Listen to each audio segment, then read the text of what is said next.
Assalamualaikum warahmatullahi wabarakatuh. Anak-anakku semua, bertemu lagi dengan Bapak ya, Pak Hari di pelajaran IPA kelas 8. Pada kesempatan kali ini kita akan membahas materi struktur dan fungsi jaringan tubuh. Oke, tetap semangat ya. Ketika PJJ kita belajar dari rumah, tapi tetap belajar ya, dengan semangat dan dengan pemahaman yang tetap sama ya. Oke, yang harus kalian ketahui yang pertama tentang kompetensi dasar struktur dan fungsi jaringan tumbuhan ini, yaitu mengidentifikasi struktur dan fungsi jaringan tumbuhan. Oke, ini materi yang sangat dekat dengan kita ya, karena tumbuhan itu ada di mana-mana. Kita harus tahu bagian-bagiannya, kita harus tahu cara memperlakukannya, kita juga harus tahu khasiat-khasiat dari tumbuhan itu ya, nanti dalam pembahasan yang lebih jauh lagi. Indikatornya membedakan jaringan pada tumbuhan, menunjukkan letak epidermis, mendeskripsikan fungsi jaringan masing-masing tumbuhan. Oke, kita mulai saja. Kita lihat macam-macam jaringan pada tumbuhan. Oke, jadi anak-anak, seperti yang sudah kalian bahas di kelas 7, bahwa organisasi kehidupan itu berawal dari sel. Sel itu bagian terkecil dari makhluk hidup, yang kemudian sel-sel yang punya fungsi, bentuk dan ukuran yang sama akan bergabung membentuk suatu jaringan. Nah, jaringan pada tumbuhan ini ada berbagai macam jaringan ya. Salah satunya adalah jaringan meristem. Nah, ini yang kalian lihat adalah gambar ujung atau pucuk dari suatu pohon atau tumbuhan. Nah, di bagian pucuk ini bagian yang merupakan pusat pertumbuhan. Jadi nanti tumbuhan ini akan bertambah tinggi atau bertambah rimbun itu karena adanya bagian pucuk ini. Nah, pucuk ini terdiri dari atau tersusun dari jaringan meristem. Nah, jaringan meristem ini memiliki sifat ya. Apa sifat jaringan meristem? Jaringan yang sel penyusunnya bersifat embrional. Embrional itu apa? Masih muda atau embrio ya, masih membelah terus. Artinya dia terus membelah sampai menuju ke bentuk yang diinginkan atau bentuk dewasa. Nah, ini yang disebut dengan jaringan meristem. Jadi, di mana letak jaringan meristem? Yaitu di bagian pucuk tumbuhan atau di bagian ujung dari akar ya. Nanti kita akan bahas di bagian akar. Ini baru di bagian pucuk dari batang ya, pucuk batang. Ini bagian pucuk batang. Jadi ada bagian ini bakal daun ya. Bakal daun ini kan berasal dari pucuk batang ya. Kemudian ada meristem apikal atau meristem pucuk, atau meristem apex atau pucuk ya. Lateral bud ini calon tunas lateral, atau tunas lateral itu bagian yang nantinya jadi cabang-cabang ya dari batang ya, cabang batang. Baik, berikutnya kita bahas ciri jaringan meristem. Sel-selnya membelah terus-menerus, dia bersifat embrional tadi ya. Embrional itu selnya membelah terus karena selnya masih muda dan belum memiliki fungsi.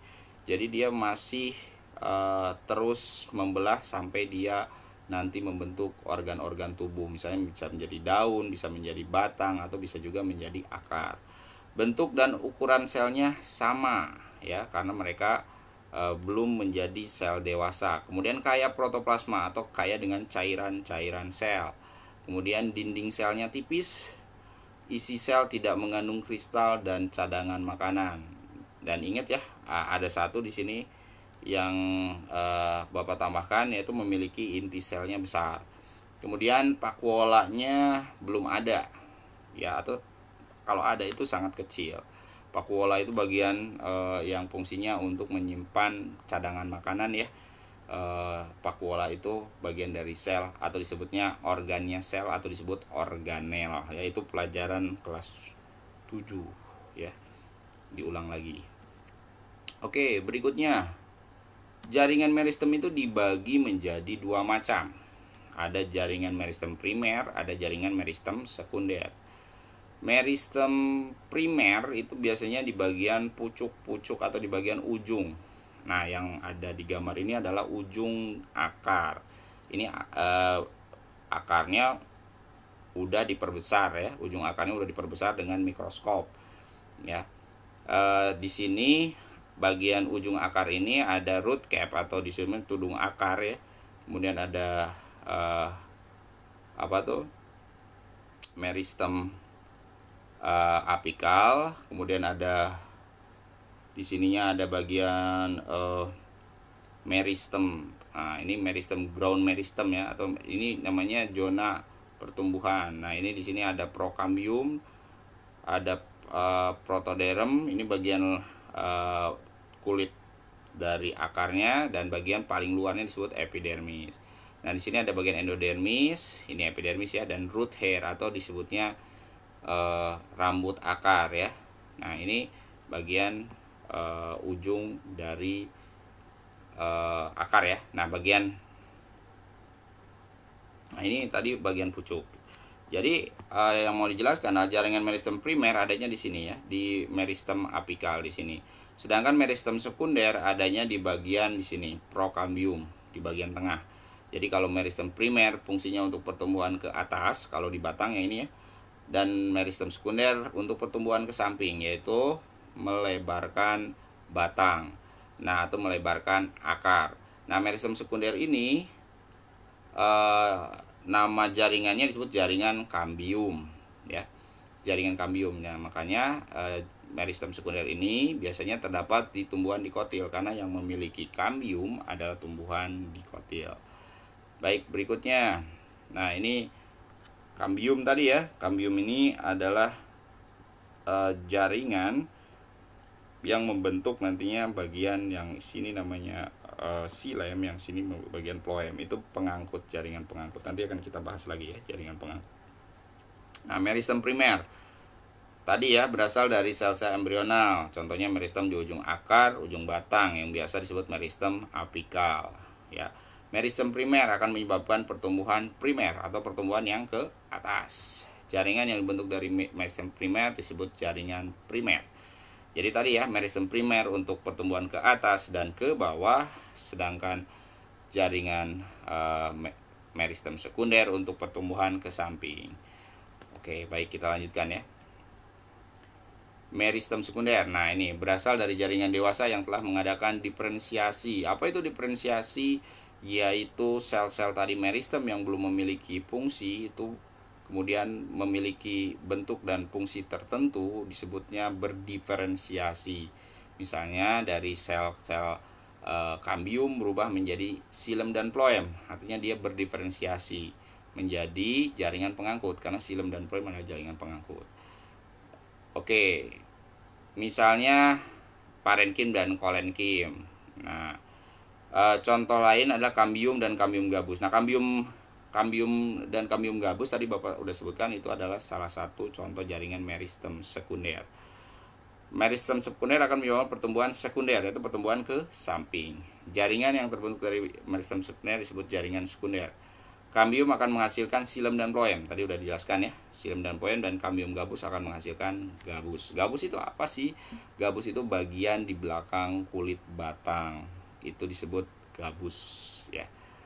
Oke, nah sekarang jaringan dewasa. Oke, tadi jaringan meristem itu jaringan yang masih muda atau disebutnya jaringan embrional.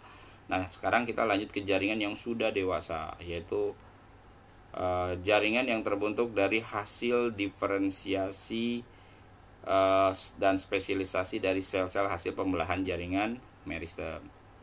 Ciri khas yang pertama, telah mengalami diferensiasi atau sudah memiliki bentuk dan fungsi yang spesifik ya. Jadi dia udah punya bentuk dan fungsi spesifik. Beda dengan meristem yang belum memiliki fungsi spesifik. Pada umumnya tidak membelah lagi dan bentuknya udah permanen ya. Rongga selnya besar, dinding selnya sudah mengalami penebalan. Jadi kalau lihat sel itu, sel tumbuhan ya, dia kaku karena dia punya dinding sel ya. Beda dengan sel tumbuhan yang tidak memiliki dinding sel. Oke, kita coba lihat ya. Di sini ada jaringan dewasa yang pertama, namanya jaringan parenkim. Nah, jaringan parenkim ini jaringan yang biasanya dinding selnya lebih tipis ya.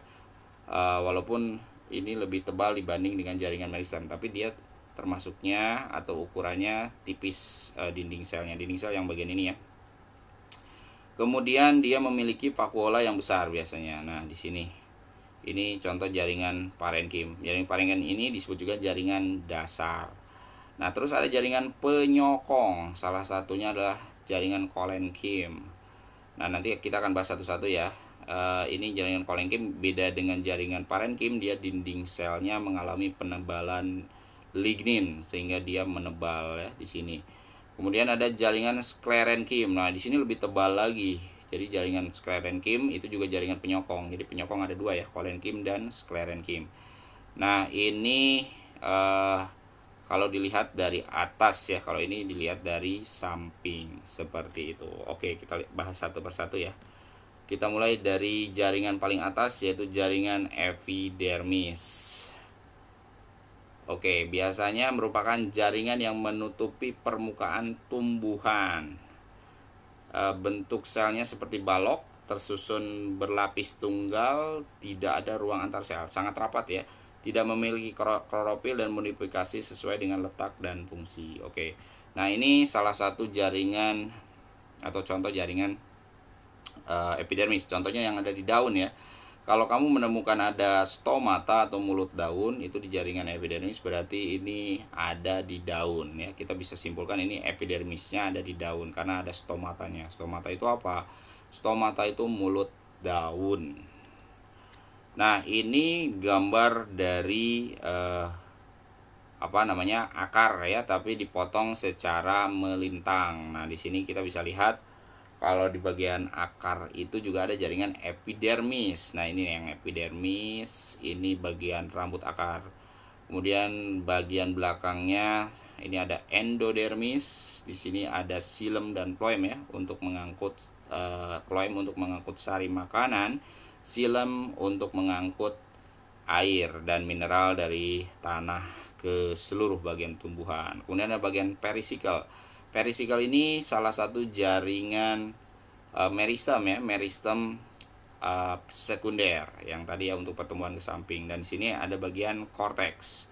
Korteks ini banyak tersusun dari jaringan parenkim. Tapi yang akan kita bahas adalah jaringan ini ya, jaringan epidermis yang ada di akarnya. Oke, setelah jaringan epidermis tadi, fungsi jaringan epidermis. Fungsi jaringan epidermis itu sebagai pelindung ya. Jaringan yang menutupi permukaan tumbuhan, dia untuk pelindung, dan dia bisa bermodifikasi menjadi berbagai macam organ. Misalnya bisa jadi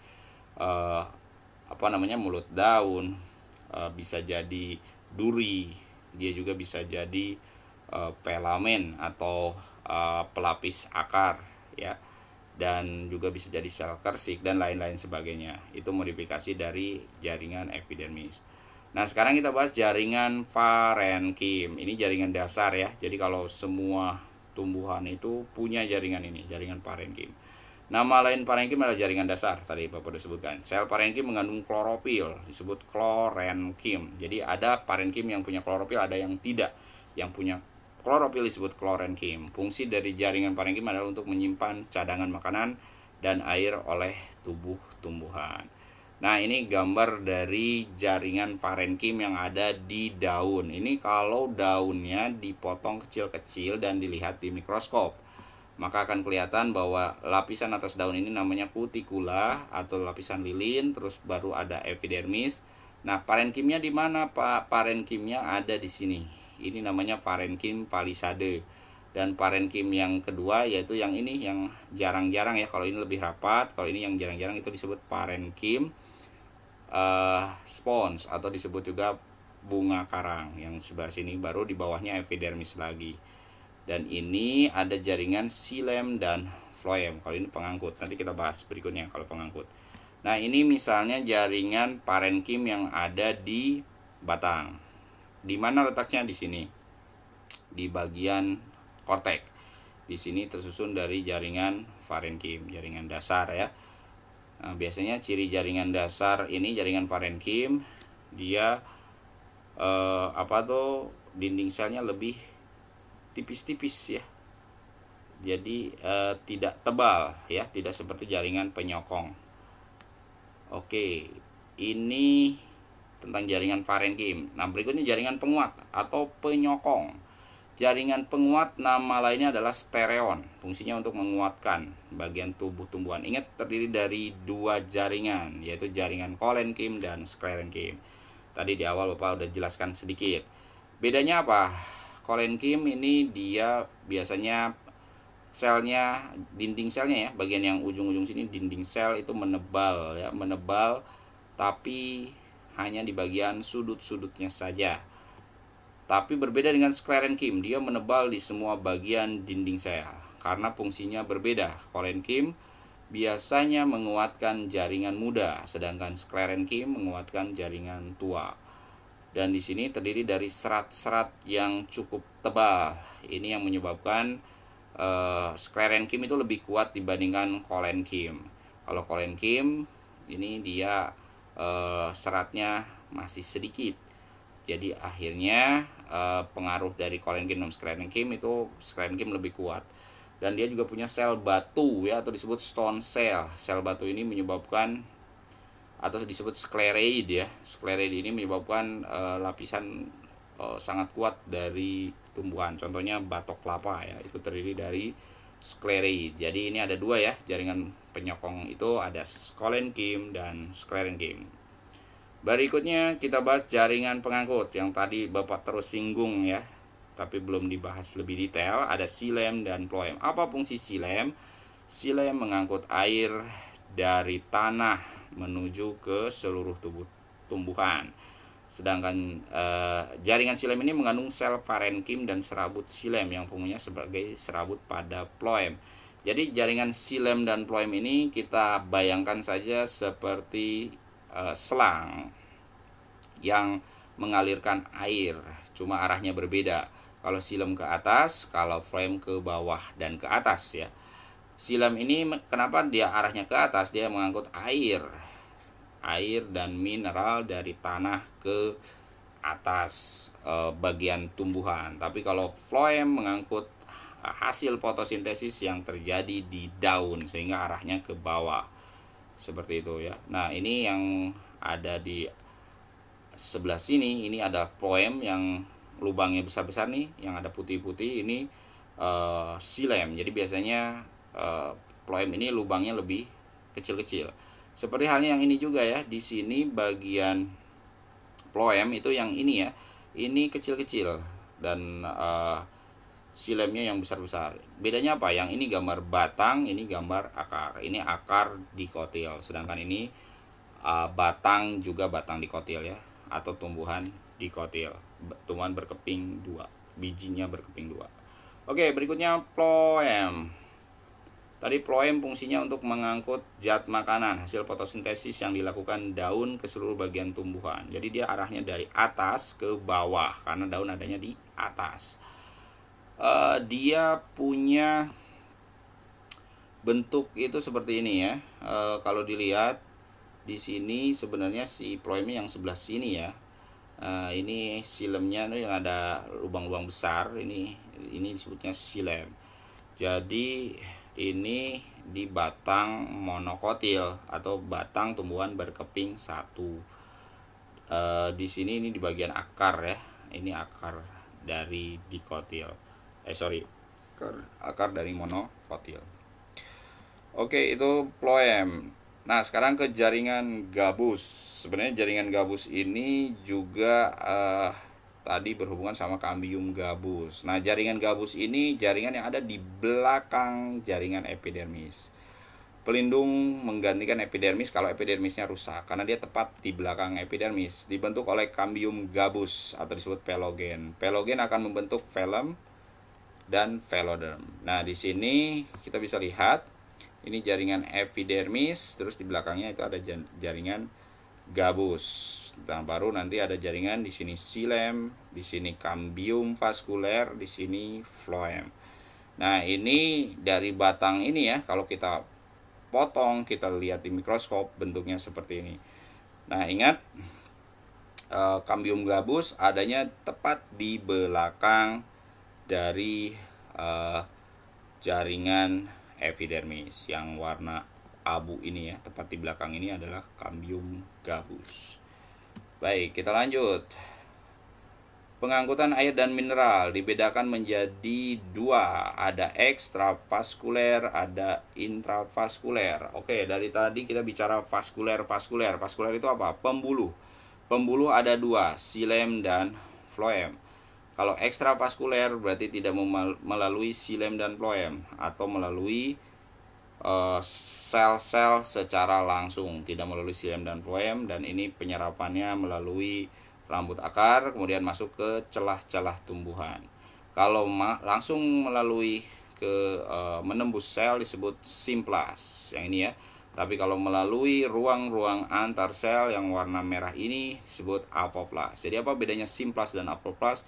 Simplas menembus sel melalui bagian yang namanya plasmodesmata, yang ini ya, yang seperti pintu ini disebut simplas, air masuk ya. Sedangkan kalau ini air masuk lewat ruang-ruang antar sel, dia tidak masuk ke dalam sel, tapi dia di ruang-ruang antar sel, itu disebut apoplas. Sedangkan kalau intravaskuler yaitu lewat vaskuler atau lewat pembuluh, yaitu melalui xilem. Kalau air ya, karena air diangkut oleh xilem. Tadi kalau hasil fotosintesis itu phloem. Lanjut sekarang bagaimana cara air masuk lewat ke tumbuhan, yaitu dengan airnya melalui celah-celah antar sel tadi ya, atau dia bisa masuk lewat masuk ke dalam sel atau disebut simplas ya. Tadi simplas apa sudah Bapak jelaskan. Oke, berikutnya kita bahas akar. Nah, kita ke organ. Sekarang kalau tadi jaringan ya. Jaringan itu tadi terdiri dari jaringan meristem atau jaringan embrional atau jaringan anak-anak atau jaringan muda, dan jaringan dewasa. Jaringan dewasa tadi terdiri dari parenkim, epidermis, pengangkut, penguat, dan tadi yang terakhir kita bahas jaringan gabus dan pengangkut ya tadi ya. Nah, sekarang kita bahas ke organ. Jadi sel membentuk jaringan, jaringan membentuk organ. Nah, sekarang kita bahas organ tumbuhan yang pertama, namanya akar. Nah, akar ini fungsinya untuk apa? Menambatkan tumbuhan, menyimpan cadangan makanan, menyerap air dan mineral. Menambatkan itu biar dia kuat menempel di tanah. Oke, ini potongan memanjang dari akar. Di sini kita bisa lihat akar terdiri dari bagian rambut akar. Di sini ada pembuluhnya ya, tetap ada xilem dan phloem di tengah-tengah sini. Kemudian di sini ada jaringan meristemnya, yaitu tadi di tudung akar atau di root cap kalau bahasa Inggrisnya ya. Nah, di sini ada zonanya. Di sini ada zona pembelahan sel. Di sini sel-selnya membelah karena terdiri dari meristem apikal tadi ya, meristem primer.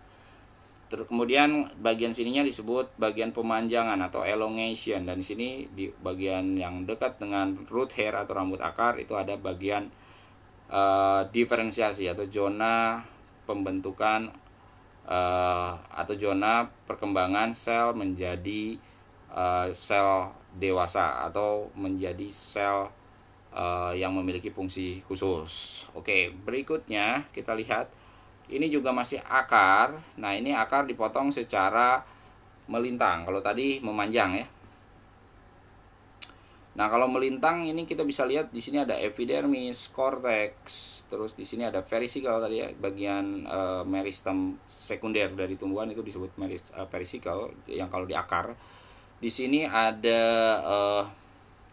cambiumnya di sini ya. Cambium itu ada di dalam perisikel. Kemudian di sini ada bagian yang tengah itu xilem ya. Yang ini xilem, yang di pojok-pojok ini phloem. Kalau ini akar tumbuhan dikotil. Sama ya, di sini juga ada daerah-daerahnya juga sama. Ini ada meristem apikal, tadi ya di sini zona pembelahan, di sini zona pemanjangan, di sini disebut zona diferensiasi. Sama saja tadi gambarnya. Oke, berikutnya potongan melintang. Nah, ini tadi akar ya. Di sini bagian phloem, di sini yang tengah tuh xilem, di sini cortex, di sini yang tengah-tengah disebut endodermis.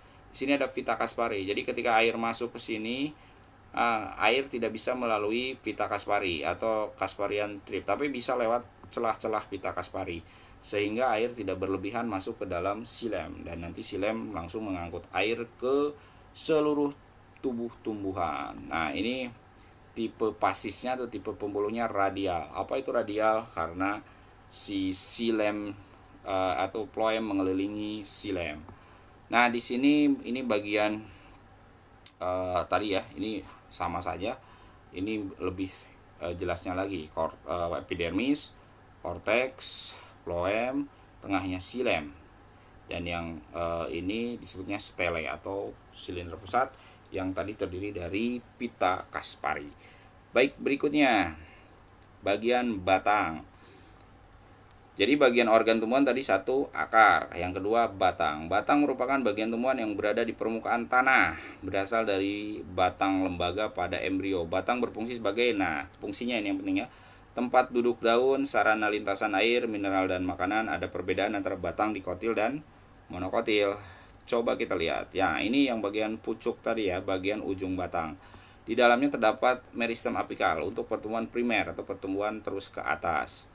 Nah, di sini batang kalau dipotong secara melintang ada bagian protoderm. Ini ujung pucuk tadi ya. Di sini ada prokambium atau calon kambium, dan di sini ada ground meristem atau meristem yang tengah ya. Kemudian di sini ada vascular bundle. Ini sebenarnya vascular bundle ini istilahnya seludang pembuluh ya, yang terdiri dari seludang pembuluh ini xilem yang bagian dalam dan phloem bagian luar. Oke, nah apa perbedaan batang dikotil dan monokotil? Dari tadi Bapak bilang dikotil monokotil. Dikotil itu berkeping dua. Contoh tumbuhan berkeping dua adalah tumbuhan yang berkayu, mudah saja kayak beringin, mangga. Nah, tapi tidak semua batang dikotil itu berkayu. Ada juga yang enggak, seperti kangkung ya. Kangkung itu tidak berkayu tapi itu juga dikotil. Nah, kita lihat susunan jaringan batang dikotil atau batang tumbuhan yang bijinya berkeping dua. Yang paling luar disebut epidermis. Nah, terus dilanjut dengan cortex. Jadi ini kalau dilihat di mikroskop ya. Kemudian yang di sininya ini seludang pembuluh, bagian luarnya ini phloem, bagian dalamnya xilem. Nah, di tengah-tengahnya ada kambium. Kalau ada kambiumnya berarti ini disebut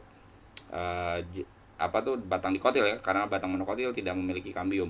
Tipe pasisnya atau tipe pembuluhnya ini kolateral terbuka. Kenapa disebut kolateral terbuka? Karena xilem dan phloem itu dipisahkan oleh kambium.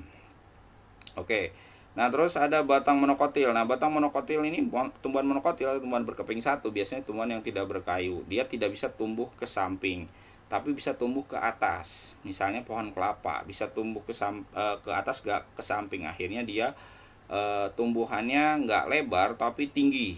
Contoh lain bambu, contoh lain misalnya rumput, contoh lain padi, dan lain sebagainya. Itu tumbuhan monokotil. Nah, tumbuhan monokotil biasanya batangnya itu karena tidak memiliki kambium, maka dia xilem dan phloem tidak dipisahkan oleh kambium, sehingga bentuknya seperti ini atau tidak beraturan ya bentuk pembuluhnya xilem dan phloemnya. Dan di sini kita bisa lihat di sini bagian phloemnya ini xilemnya ya, phloem xilem, dan di sini ada jaringan-jaringan penyokongnya disebut sel-sel sklerenkim. Oke, berikutnya kita bahas susunan jaringan. Oke, kalau tadi ya batang dikotil kolateral terbuka karena ada kambiumnya yang memisahkan xilem dan phloem. Tapi kalau batang monokotil kolateral tertutup karena tidak dipisahkan oleh kambium atau tidak memiliki kambium. Susunan jaringan epidermis, cortex, stele. Jadi parenkim, pasis, tersebar, tidak teratur. Jadi ingat tidak teratur ya kalau jaringan pembuluh atau pengangkut dari tumbuhan monokotil. Jadi kita bisa bedakan ini tumbuhan dikotil, ya ini tumbuhan monokotil, dan ini batangnya ini lebih teratur, silem phloemnya silem dalam, ya ingat ngapal ini gampang, silem di dalam, phloemnya di luar, dan ini batang monokotil menyebar begitu saja, ya silem dan phloemnya tidak teratur gitu ya. Ini perbedaannya batang dikotil dan batang monokotil, tadi udah dijelaskan. Oke, tadi akar, batang, sekarang ke daun. Nah, sekarang daun ya. Daun ini merupakan bagian tumbuhan yang biasanya berbentuk lembaran pipi berwarna hijau. Daun berfungsi sebagai tempat pembuatan makanan karena di situ terjadi proses yang namanya fotosintesis. Makanan itu membuat makanannya sendiri atau disebut fotosintesis. Apa makanannya? Yaitu gula atau glukosa atau nantinya jadi zat tepung. Oke, kalau dipotong secara melintang, nanti tumbuhan akan ini memanjang ya. Tumbuhan dilihat secara memanjang bagian daunnya, maka akan ada lapisan lilin di atasnya sehingga daun itu mengkilap ya, biasanya akan ada lapisan lilin, kemudian di bawahnya ada lapisan epidermis. Kemudian di bawahnya lagi ada jaringan palisade. Kemudian ada bagian jaringan spons di sini ya. Jaringan spons, kemudian ada silem di sini. Ada phloem, ada. Nah, kita lihat ya di sini jaringan parenkim palisade, tadi parenkim ya. Kemudian ada parenkim spons. Di sini parenkim palisade ini tempat fotosintesis. Kemudian di sini ada silem, ada phloem, ada bundle seed atau seludang pembuluh. Nah, di sini seludang pembuluhnya di sini ya. Nah, kemudian di bawah juga ada epidermis lagi, disebutnya epidermis bawah atau epidermis lower. Kemudian di epidermis bawah ini terdapat stomata atau mulut daun. Dan kalau kamu lihat, mulut daun itu adanya di bagian bawah daun. Disinilah tempat masuknya oksigen atau keluarnya oksigen juga ya, karena tumbuhan menghasilkan oksigen, dan masuknya CO2. Di sini juga terjadi pengeluaran uap air ya. Jadi ini bagian daun ya secara detail. Nah, sekarang kita lihat. Oke, tadi Bapak jelasin bahwa di parenkim palisade dan parenkim spons itu terjadi fotosintesis. Kenapa? Karena di sini terjadi ada namanya kloroplas. Jadi kloroplas itu yang warna-warna hijau, ini disebut kloroplas, itu adalah tempat terjadinya fotosintesis. Di dalam kloroplas terdapat klorofil atau zat hijau daun. Itu adalah pigmen fotosintesis. Kita lanjut, struktur anatomi daun. Nah, ini tadi udah Bapak jelasin ya. Tadi ini cuma gambar lainnya. Dan ini kalau dilihat dari atas, ini bagian seludang pembuluh ya, ada silem sama phloemnya. Oke, kita lanjut lagi. Nah, ini bagian organ berikutnya, namanya bunga. Nah, bunga ini, bagian bunga ini terdiri dari bagian alat kelamin bunga ya, dan juga bagian perhiasan bunga. Jadi bunga itu adalah alat kelaminnya dari tumbuhan, tapi ada perhiasannya kalau bunga ya. Bunga ini ada bagian perhiasannya apa? Perhiasannya adalah mahkota atau disebutnya petal. Kemudian ada bagian klopak atau disebutnya sepal. Nah, ini petal dan sepal adalah perhiasan bunga. Terus ada bagian tangkai ya, bagian tangkai dari bunga. Nah, tapi kalau bagian alat kelaminnya ada dua, yaitu ada alat kelamin jantan dan alat kelamin betina. Alat kelamin jantannya adalah bagian di sini ya, kepala sari, dan ini namanya benang sari. Benang sari, kepala sari itu adalah alat kelamin jantan. Alat kelamin betinanya adalah bagian ini atau disebutnya bagian futik, yang ini kepala putik, dan ini adalah bagian ovulum. Nah, ovulum bagian dari futik. Ini adalah bagian alat kelamin dari bunga ya, alat kelamin dari tumbuhan, alat kelamin betinanya seperti itu. Nah, pada tumbuhan berbiji tertutup atau disebut Angiospermae, hampir semuanya memiliki bunga. Tapi berbeda dengan tumbuhan berbiji terbuka, yaitu contohnya tumbuhan pinus ya, pakis haji, melinjo, kemudian ginkgo biloba dan berbagai macam tumbuhan berbiji terbuka itu tidak memiliki bunga. Jadi bunga itu hanya pada tumbuhan Angiospermae atau tumbuhan berbiji tertutup. Pada lumut dan tumbuhan paku juga tidak memiliki bunga. Struktur bunga ya, ada perhiasan tadi, ada kelopak, ada mahkota, ada benang sari, putik, alat kelaminnya. Oke, baik. Tadi Bapak udah jelasin. Nah, macam-macam bunga. Nah, berdasarkan bagiannya, ada bunga lengkap, ada bunga tidak lengkap. Jadi bunga lengkap itu bunganya yang ada perhiasan bunganya, ada juga alat kelaminnya. Kalau bunga tidak lengkap, biasanya tidak ada salah satu. Biasanya tidak ada perhiasannya atau mungkin juga tidak ada alat kelaminnya. Itu namanya bunga tidak lengkap. Tapi berdasarkan alat reproduksinya ada dua, ada bunga sempurna, ada bunga tidak sempurna. Bunga sempurna kalau dia memiliki alat kelamin jantan dan alat kelamin betina. Sedangkan bunga tidak sempurna kalau dia tidak memiliki alat kelamin jantan atau tidak memiliki alat kelamin betina. Jadi dia punya salah satu saja. Kalau jantannya tadi putik, jantannya benang sari dan kepala sari, betinanya putik. Jadi ada yang punya putik saja atau hanya ada benang sarinya saja. Itu kalau bunga tidak sempurna. Tapi kalau sempurna punya dua-duanya. Putik ada, benang sari juga ada. Baik, itu saja untuk pembahasan tentang jaringan struktur dan jaringan tumbuhan. Kerjakan latihannya, bertemu lagi di pembahasan berikutnya. Akhir kata, mohon maaf kalau ada kata-kata yang salah. Bapak tutup. Billahi taufiq wal hidayah. Wassalamualaikum warahmatullahi wabarakatuh.